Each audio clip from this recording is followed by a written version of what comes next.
I think it was about 6 months ago when you first started seeing reports of a very noticeable rift within the ZANU-PF, and that has now become far more public. There was the expulsion of Blessed Geza that you just mentioned earlier as well.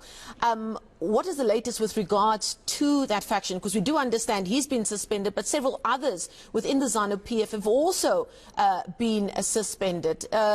Do you think, from where you stand, whether certain parties who support Emmerson Mnangagwa within the party will succeed in trying to suppress the other side of this factional rift within the ZANU-PF?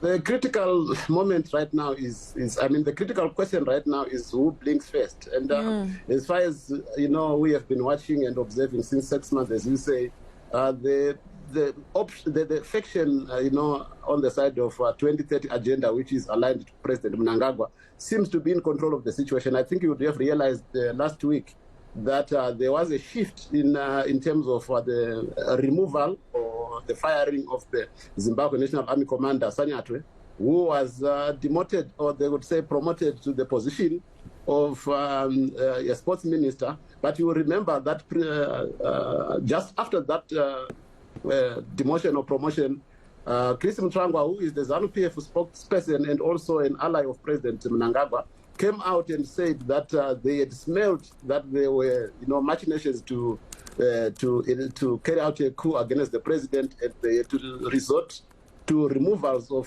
certain people from their positions of power, especially Sanyatwe, who was the Zimbabwe National Army Commander.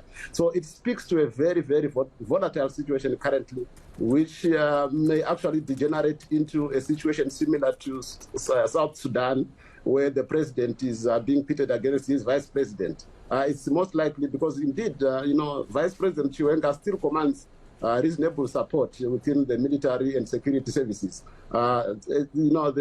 It's common cause that President Mnangagwa has tried by all means necessary to accumulate all the power to himself to an extent that he has been on a whirlwind,